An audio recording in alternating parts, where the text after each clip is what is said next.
Hello friends, मैं सौरभ कुमार आप सभी का स्वागत करता हूं टारगेट एग्जाम के इस ऑफिशियल यूट्यूब चैनल पर। दोस्तों, आज जो एनालॉजी का क्वेश्चन करने वाले हैं दोस्तों, और देखें कि किस प्रकार से जो है वो सॉल्व होता है। ठीक है, और आसान ट्रिक भी बताएंगे जिससे आप कुछ ही सेकंडों में इसका उत्तर भी आप दे सकते हैं। ठीक है, तो चलिए स्टार्ट करते। देखिए क्या है कि एनालॉजी का फर्स्ट क्वेश्चन है 400 का संबंध किससे है? 20 से। तो उसी प्रकार 441 का संबंध किससे होगा? हमको इसका मान जो है वो फाइंड आउट करना, हमको यहाँ का मान जो है वो निकालना है। ठीक है, तो चलिए देखिए कि किस प्रकार से जो है वो 400 से 20 कैसे हुआ? 400 से 20 कैसे हुआ? तो ये जो 20 का देखिए 20 का क्या है, तो ये 20 का स्क्वायर है। क्या है? 20 का स्क्वायर है। 20 का स्क्वायर है। ठीक है, तो आप बताएंगे कि ये 441 जो है वो क्या है? 441 ये किसका स्क्वायर है? 441 किसका स्क्वायर है? तो 441 जो होता है वो 21 का स्क्वायर होते हैं। किसका होते हैं? 21 का स्क्वायर होते हैं। मतलब स्क्वायर मतलब कहते हैं 21 गुना क्या होता है? 21 गुना 21। ठीक है, 21 गुना 21 कितना होता है? 441। कितना होता है? 441 होते हैं। ठीक है, तो 441 जो है हो जाएगा किसका हो जाएगा? तो 20 का हो जाएगा। ठीक है, देखिए कुछ नहीं इसमें करना कुछ नहीं था। इसमें क्या था कि वो 400 का मतलब 400 से 20 कैसे हुआ है? तो देखें तो समझ में आए कि 20 से ये जो है इसका स्क्वायर है। 20 का स्क्वायर जो है वो 400 है। ठीक है, तो 400 इसका स्क्वायर है। ठीक है, अगर आपको समझ में नहीं आया तो आप हम कैसे निकालेंगे कि ये 441 जो है वो किसका स्क्वायर है? ठीक है, तो कुछ नहीं करना, क्या करना है? 441 का वर्गमूल करना है। 441 का वर्गमूल करना है फटाक से ना, और दो दो बार से लगा देना, फटाक से ना लगा दीजिएगा, 21 आएगा। ठीक है, तो इसका राइट आंसर जो है ऑप्शन बी हो जाएगा। ठीक, तो चलिए अगला प्रश्न देखिए। देखिए अगला प्रश्न क्या है कि दी गई प्रश्न में प्रश्नवाचक चिन्ह के स्थान पर कौन संख्या है? मतलब यहाँ जो कौन सी संख्या भरी जाएगी? ठीक है, तो देखिए कि देखते हैं कि कौन सी संख्या भरा जाएगा। ठीक है, तो क्या है कि 1 से 8 कैसे हुआ? 1 से जो है वो 8 कैसे हुआ? उसी प्रकार से देखेंगे कि इससे जो है वो 64 कैसे आ जाए। ठीक है, देखिए 1 से 8 जो है वो इससे तो कोई रिलेशन नहीं दिख रहा है, ऐसा कोई रिलेशन नहीं दिख रहा है। देखिए कुछ नहीं करना है, ये जो है 8 जो है वो किसी का स्क्वायर तो भी नहीं है। 8 जो है वो किसी का स्क्वायर भी तो नहीं है, लेकिन क्यूब है। किसका क्यूब है? तो 2 का क्यूब है। 2 का क्यूब है। आइए 64 जो है वो किसका क्यूब है? 64 जो है वो 4 का क्यूब है। क्या है? 64 जो है वो 4 का क्यूब है। तो मतलब ये जो है वो 1 का क्यूब है। ये जो है 1 जो है वो खुद का क्यूब है। क्या है कि 1 जो है वो खुद का क्यूब है। क्या है कि 1 खुद का क्यूब है, आज 2 का क्यूब है। तो अभी क्या है? 1 2 3 क्या है? 3 का क्यूब हो जाएगा। 3 का क्यूब और वो 4 का क्यूब इसी प्रकार चल रहा है ना, तो क्या आ जाएगा? 3 का क्यूब कितना होता है? 3 का क्यूब होता है 27। कितना होता है? 27। 3 गुना 3 गुना 3, 3 गुने 3 गुने 3 कितना हो जाएगा? 27 हो जाएगा। तो 27 किस ऑप्शन में है? तो ऑप्शन सी में है। ठीक है, इसका राइट आंसर जो है ऑप्शन सी हो जाएगा। ठीक है, देखिए इसमें कुछ नहीं करना था। इसमें इसको हम देखे हैं तो पता चला कि ऐसा कोई रिलेशन इन दोनों नहीं दिख रहा था जो कि इस प्रकार से इन दोनों चले। ठीक है, तो क्या किए? ये देखें कि ये 2 का क्यूब है, ये तो 8 किसी का स्क्वायर तो नहीं है, ये 2 का क्यूब है। उसी प्रकार से देखेंगे ये जो है वो 4 का क्यूब है, ये जो है वो 4 का क्यूब है। तो मतलब ये 1 का क्यूब है, ये 2 का क्यूब है, और ये जो है 3 का क्यूब है। तो ये जो कितना हो जाएगा? ये 4 का क्यूब है, तो क्या है? 3 का क्यूब कितना होता है? 27 होता है। इसका राइट आंसर जो है ऑप्शन सी हो जाएगा। ठीक है, 27 हो जाएगा। तो आशा करता हूँ आप भी ये क्वेश्चन जो है समझ गए होंगे। देखिए अगला क्वेश्चन क्या है। अगला क्वेश्चन क्या है कि प्रश्नवाचक चिन्ह के स्थान पर कौन सी संख्या है? मतलब यहाँ का मान हमको निकालना है। ठीक है, यहाँ का मान हमको निकालना है। तो क्या करना है? हम देखेंगे कि इसका रिलेशन जो है वो किस प्रकार से है, उसी प्रकार से इसका रिलेशन हम देखेंगे। तो इसको कुछ नहीं करना, आपको जो है वो देखेंगे कि 20 कैसे आया, 42 आखिर 20 कैसे आया, 42 से 20 कैसे आया? देखिए कुछ नहीं करना, क्या करना है कि देखिए मैं इसको जो है 42 का आधा कर दिए। 42 का आधा कितना होता है? 21 होता है।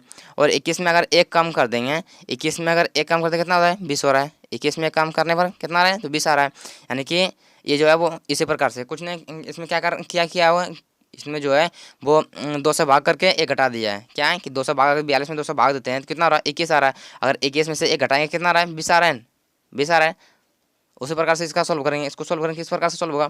तो इसका इसमें जो है 200 भाग देंगे, 200 भाग देंगे कितना हो जाएगा? 32 दूना 64, 32 हो जाएगा। और 1 घटा देंगे कितना हो जाएगा? तो 31 हो जाएगा। क्या? 31 हो जाएगा। तो 31 जो किस ऑप्शन में है? तो ऑप्शन ए में जो है 31 है। ठीक है, तो यहाँ कितना भराएगा? तो 31 भराएगा। देखिए इसमें जो है वो कुछ नहीं करना था, इसमें क्या करना था? देखें कि 20 के साथ होता था, यहाँ इसमें जो है वो देखें कि इससे 2 हम भाग देने पर क्या है? 21 हो रहा है। और 21 में अगर 1 हम घटा दें तो 20 आ रहा है। क्या है? 21 में अगर 1 घटा दें तो कितना आ रहा है? 20 आ रहा है। तो उसी प्रकार इसमें ये 2 से भाग दे दें कितना आया?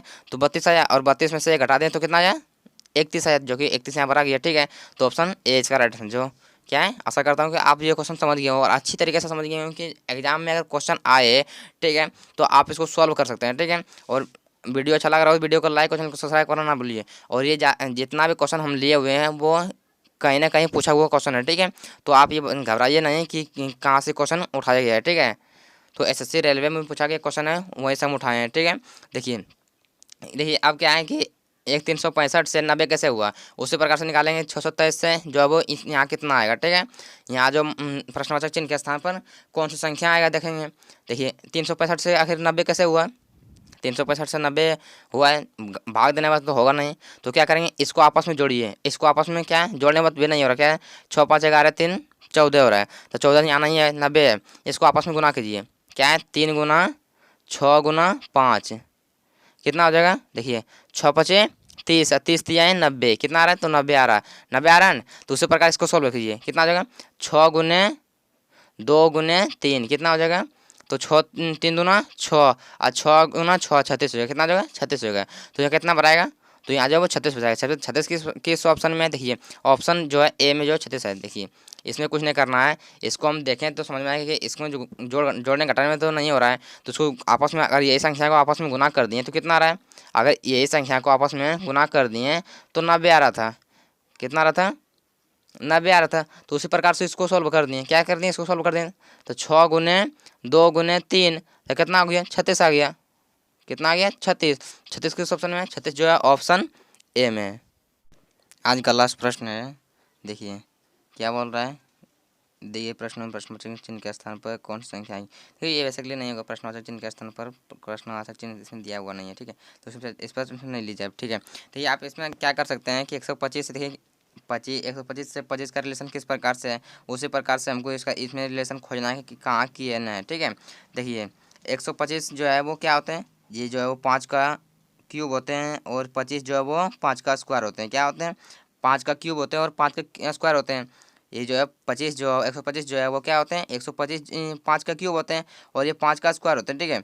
तो क्या करना है बेसिकली हमको भी इस ऑप्शन में क्या खोजना पड़ेगा, तो इसमें खोजना पड़ेगा कि क्यूब और स्क्वायर में रिलेशन मतलब किसका है, ठीक है, किस ऑप्शन का क्यूब और स्क्वायर में रिलेशन है। देखिए इसका ये तो स्क्वायर में है, लेकिन ये भी स्क्वायर में, ये क्यूब में नहीं है तो ये कट जाएगा ऑप्शन, ठीक है।